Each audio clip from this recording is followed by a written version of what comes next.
What is going on to all my DC Batman fans out there, and welcome back to my channel, Movie Files. Elliot back again with a brand new, early, very special movie review. And I say special because this is a character that I hold near and dear to my heart. This is my favorite comic book character of all time.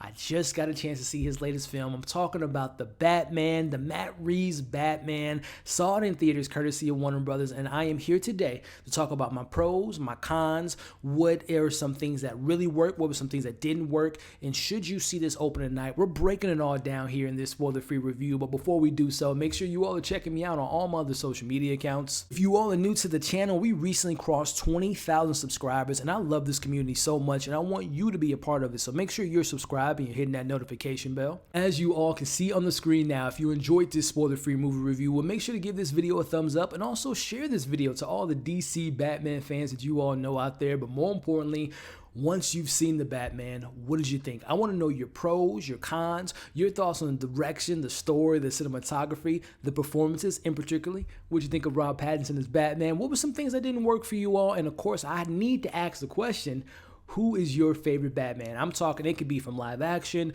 cartoons, comics, the video games. Who is your Batman? I want to know that in the comments below. So I have been waiting so long for this movie, as a lot of you all have as well. I mean, I remember buying this shirt, DC Fandom. That first trailer blew me away. I was just so excited for it. Here we are talking about it, and I want to start off with my positives. I want to start with the man behind the camera, Mr. Matt Reeves, who I've personally been a fan of for a very long time, whether it be Cloverfield, Let Me In, his take on the Planet of the Apes franchise. He's such an auteur director, but also has the scope and scale of like a big budget director. I really love his direction, and I want to just say it right now. Matt Reeves, you did a hell of a job directing this film. His direction felt so unique to the Batman mythos, which I remind you all, this character has been around since 1939. Movies, comics, video games, you name it. And the direction, the uniqueness that Matt Reeves brings to his character is nothing short of fantastic.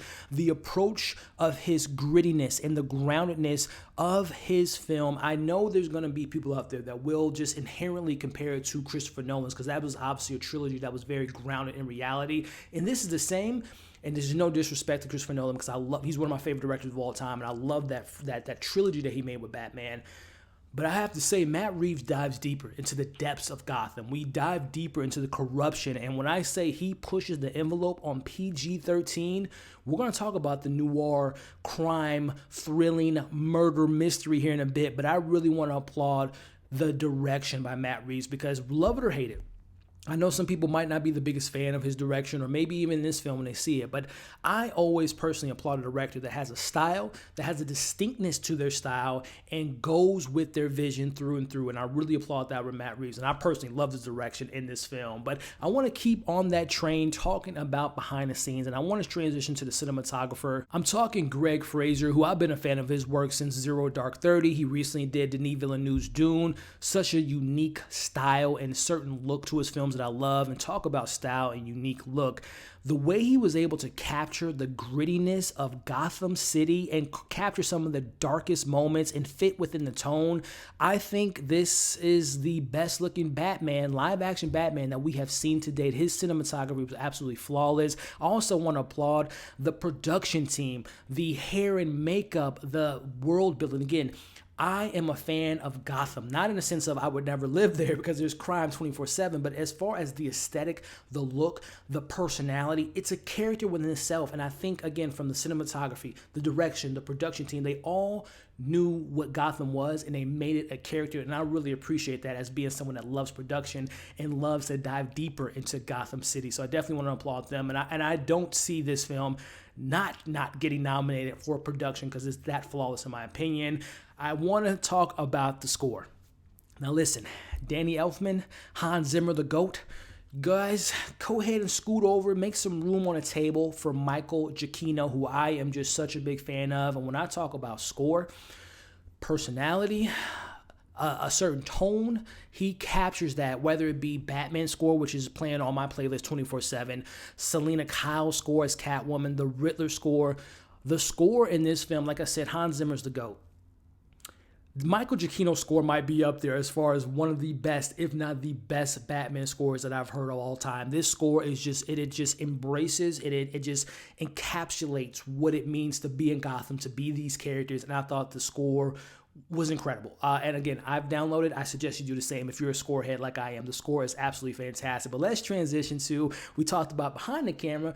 What's going on in front of the camera? Let's talk about these performances here. I want to start off with Andy Serkis, who you all know has worked with Matt Reeves in the past and just a fantastic creative person in general, and especially when it comes to acting. He plays Alfred, and I gotta say, man, he was fantastic. I wanted more of Alfred. I'm not gonna lie. I'll get to that a little bit later, but this is a different Alfred. We all kind of know, as far as like live action, I should say, as far as Alfred, because there's been different iterations of Alfred in the comics and similar version of Alfred in the comics, which I read in the past. But this is different from those that have just seen the live action Batman relationship between Alfred and Batman. They have the bond, they have the love and the care for one another, but there's a little bit of tension there throughout this film. There is clearly, like I said, a bond, but there's like a hostile relationship, and you can kind of get the sense that they don't really talk that much, which is much different than Michael Caine's version of Alfred, which is my personal favorite live action. But I love that different dynamic because there is that sense of like, again, I trust you with my life, but at the same time, there's like this little bit of information that's not being given to Bruce that I think Bruce senses throughout this film, without giving too much away. But I really enjoy what we got from Andy Serkis, and I'm really excited to explore more of that character if we inevitably get those announcements of the sequel. But let's also talk about John Turturro, who I'm a big fan of. He plays, Falcone. He's really menacing. He really kind of encapsulates what it means to be a mob boss and what he's able to do in Gotham and moving chess pieces around. He did an incredible job there. I can't not mention Colin Farrell as the Penguin. Wow. Like, I was interested in the series they announced, but after watching this film, give me that series right now on HBO Max. He is incredible in this movie. He truly disappears in this character. He does a fantastic job. I'm a big mob guy when it comes to mob movies. He was giving me Joe Pesci, Tommy vibes, right? He was just doing his thing. And like I said, I was already interested in the Penguin series that was been announced on HBO Max. Now I can't wait, especially after coming off of Peacemaker, and see what HBO Max is doing on that platform. Colin Farrell, and listen, I don't want to overhype Colin Farrell because he's in the movie, like he's very prominently felt within the movie, but he's not like in every single scene, as you all can probably, anticipate. But when he is on screen, he does a fantastic job as the Penguin. I'm really excited to learn more about the character with his series being announced. But I want to talk about the MVPs, the most valuable players, the standout characters to me, starting off with Zoë Kravitz as Selina, aka Catwoman. Wow, like she embodies with everything, the screen presence that Michelle Pfeiffer had in 1992's The Batman Returns. She's giving you that type of approach to the character, but then also giving you the depths of the character, kind of giving you more of the comic book version of the character, the video game version of the character, and I thought that she was fantastic. The way she tests Batman's morality and how he is, obviously it's black and white with Batman, right? But with her, there's a lot more into it than that. And I love their back and forth. I love their chemistry. I love the kind of relationship they develop within the film. And again, this is her origin story. It's more so than it is a Batman origin story. We kind of see her beginnings and we see where she comes from and what it means to protect the people she cares for and her family history and how much integral her plot is to this film. Was very surprising, and I love those elements of the film when we learn more about her past and what drives her and her motives in this film. I thought Zoë Kravitz, who I've always been a fan of, but I think this might be my favorite performance that I've ever seen from her. And I've seen some really good performances. I think of Big Little Lies, I think of the other films I've seen her in. She's fantastic in this film. I think she steals a lot of the scenes. If you're a Catwoman fan, I think you would be very happy with her performance in this movie. But I also want to talk about an actor that I have been a fan of for what seems like forever. I'm talking about Jeffrey Wright as Jim Gordon. The relationship between him and Batman, to me, was the best on-screen chemistry in the entire film. I love Batman and Selina. I love Bruce and Alfred. When it came to Jim Gordon and Batman on the crime scenes, figuring things out together, working together, because there is a trust that they have between each other, especially the way that Jim confides into Batman. I love their dynamic. I love him in the show. I wanted more, as I mentioned with another character I just spoke about earlier with Alfred. I know we're getting a series with Jim Gordon, but I love Jeffrey Wright as Jim Gordon. My man Gary Oldman was doing his thing, but I might say, my boy Jeffrey Wright is right up there with him. This was a great portrayal of the character, and again, their chemistry was the best in the entire film. Getting to a character and an actor that I have been a fan of for, again, this cast is just incredible. I'm talking Paul Dano. Paul Dano has always given me vibes of just like, man, this guy is just a character actor. He's an actor's actor. There Will Be Blood, Taking Lives, his performance in Prisoners, and just he knows the assignment, right? There's that whole thing, the meme on Instagram, knowing the assignment. He always knows the assignment. And him as the Riddler, he is a straight up psycho killer murderer in this film. I mean, he's like a little bit of John Kramer from Jigsaw. He has the mindset of a psychopath coming up with these crazy traps in the film. He is that meets the look of the Zodiac Killer, meets the intensity of John Doe's Seven. Absolutely frightening. I'm going to tell you all right now, those that want to take their kids to see this film, I don't know if that's a good idea, parents, because this film is dark. It is scary at points. This is a legit horror film at points. I mean, just from the opening scene alone, without giving too much away, I'm like, PG-13? This is PG-13 now? No, this is rated R whenever he was on screen, especially when it came to him taking out Gotham's elite. Again, guys, I'm letting you all now know, this might be arguably one of the best villains that we've seen on live action. And yes, R.I.P. to the late great Heath Ledger. I'm a Bane fan to the core of me. I love Bane in Batman Rises. I love what we got with Jack Nicholson playing the Joker, and obviously Danny DeVito in 92. But as far as my live action expectations go, you have never seen a villain like this in a Batman film live action. He is absolutely menacing, terrifying, and is demented and sick and psychotic. And I loved it all because if you all have been following me for a while, you know how much I love horror. And there are nothing but horror elements in this film. And I loved every single second of it. Paul Dano, like I said, he knows the assignment. He is going to make you, especially after the scene, that opening scene, it's going to make you go home and look under your bed. That's how menacing and scary that character was. Paul Dano was absolutely fantastic. So, did I save the best for last? Because I haven't talked about the lead yet. I'm talking about Robert Pattinson, who I know him not from Twilight, but from The Rover, from Good Times, from Lighthouse, from Tenet. He's a fantastic actor. And now he's got time to shine on screen as Bruce Wayne, a.k.a. Batman. And I want to talk about him as Batman. Batman noir, crime-solving, gadget-using Batman. Robert Pattinson was fantastic as Batman. He was absolutely incredible. I love seeing this take on the character. Again, DC, Detective Comics. He's the detective, and he is detective and figuring things out with his partner Jim Gordon in his film, and I loved every single second of that adaptation. You learn what drives him, what motivates him to take on this justice every single night and go for vengeance. I love the arc that we get with the character throughout the film. Him fighting for his family's legacy and what he stands for while trying to save the city. At the same time, he's trying to figure out crime. And within these 2 years, because this is a year 2 Batman, so it's not the origins. You're not seeing the death of the family. It's obviously mentioned in this film, but I love this version of Batman because we have never seen to the extent. There's been hints of it in the previous live actions, more so in Christopher Nolan's than any of the other films live action. But as far as me being a Batman fan, especially playing the Arkham games, this is the noir crime-solving Batman that I've been waiting for, and they did not disappoint on that front. I love seeing Batman solving the riddles, the Riddler's mission, his mission to take out Gotham's elite and discovering his family's past, becoming a signal of both fear and hope, and seeing the hero's journey and seeing probably one of the most heroic Batman scenes I've seen probably ever.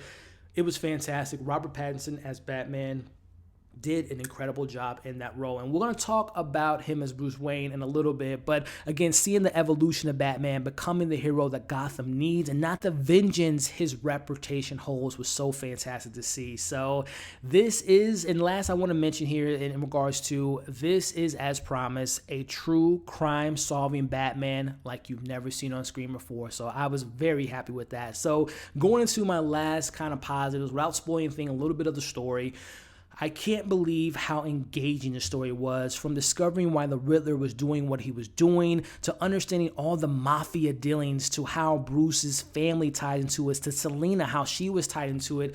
It was so well written. It was so engaging. It was a fresh take. It was just a very enthralling. I couldn't keep my eyes off the screen. I was so engaged in the narrative, and I thought the narrative and the story was so fantastic. And the last thing I want to mention, this is not your average punch, kick, jokey joke, superhero landing type of comic book film. This is a very different film, and I don't mean that as an insult, because comic book movies are their own genres, and I love comic book movies to the core of me. I have not come close to comic book superhero fatigue, but this isn't that. This is more of the lines of, again, like I mentioned, a little bit of Christopher Nolan's, more recently the Joker. This is a film. This is a film with a story, with a narrative, with character arcs. It's more focused on your story than it is action. So I will preface this for my action-heavy superhero comic book fans out there. Prepare yourself. This is a crime-solving, murder, mystery, thrilling mafia movie. Be prepared. It even took me a little bit to kind of get we're really diving into this film. So I will warn you all, don't expect all the action, all this stuff. It's a crime-driven narrative, and I enjoy that element. But speaking of enjoyment, those are all my main positives. Let's talk about my criticism, starting off with my small little nitpicks and then diving deeper into my problems. I thought that the action, I mentioned how it's more crime-driven, narrative-driven, character arc-driven. The action was okay. It wasn't bad by any means, but it wasn't great. It was just okay. So that's a little bit of a nitpick for me. I wish the choreographies was just a little cleaner when it came to that moment in the film. I'm really excited to see the spinoffs. Obviously, I mentioned, we're getting the Penguin spinoff. We have already gotten the Jim Gordon announcement. I would not be surprised if they announce a Selina Kyle HBO series. But at times, I just wanted more from the characters within this actual narrative. I think of Jim Gordon. He doesn't get much of any backstory in this film. You understand him working his ranks up to lieutenant, to, obviously different titles that he gets in this film. But I wanted more of his Jim Gordon behind the scenes, right? Obviously, he's not the lead of the film, but I just wanted a little bit more from that character. Again, I know we're getting out with this TV show, but I just wanted more in this narrative. 2 hours and 55 minutes. Now, I was never bored with this film, but I did feel that runtime at points, right? I think that the third act, for example, has many different endings, and I was like, oh, wow, this is not clumsy by any means, but I felt that runtime, and I felt when it got to the third act, we had multiple points where I'm like, oh no, there's more, which I was like, okay, I'll take more of it. Give me more, please. But I was like, this is like a weird way to wrap up this film. So those are kind of my nitpicks and some things that bothered me a little bit, but didn't really distract from my experience. But I will now dive into my real cons. Now, the film has a tone. It's dark. It's gritty. It's diving deep into corruption, the mafia angle of it, Bruce's story and his family legacy. And there's a couple different tones within this film. 3 distinct tones, if I'm being honest. There's the noir crime angle. There is the murder mystery thriller angle. There's the mafia corruption, with the action sequences thrown in there, right? So you got drama, you got murder mystery, and you have all the other stuff that I just mentioned there. And I felt like, as though I appreciated the narrative. I appreciated those genres within this narrative that Matt Reeves was telling, but I didn't feel like all of those genres were fully fleshed out, right? I think of, for example, I mentioned how this is a crime drama with the mafia angle, with Penguin and Falcone, and I really enjoyed this stuff, but I didn't feel like it was fleshed out enough. And again, this goes back to, I know they're making a TV show. I wonder if there were elements from the script that they were like, you know what?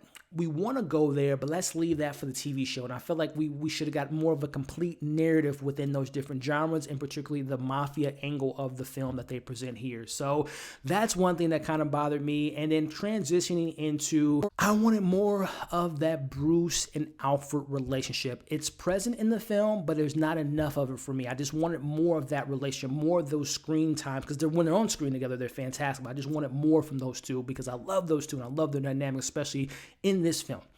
Now, I spoke highly of Robert Pattinson as Batman. I thought he did a great job in the role. I knew going into this film, because Matt Reeves has said it ad nauseum, this is a different Batman, as far as this is a different Bruce Wayne, I should say. This is not your billionaire, in-your-face, flashy Bruce Wayne. This is a recluse. This is someone that stays in the house. This is someone that is, when you see the film, Bruce is consumed with being Batman every single night. He doesn't have time for board meetings. He doesn't have time to go to the clubs. He is just engrossed in being Batman. And that's, I appreciate that. And there's been many iterations of that character in the comics with that type of, story-driven motives for the character. My personal issue with that is I think his consumption of Batman, I've always imagined, and this is a little bit of my fandom coming out here, but I've always appreciated Bruce Wayne, the millionaire, and put it on a front, and that being his mask, and Batman being who he really is.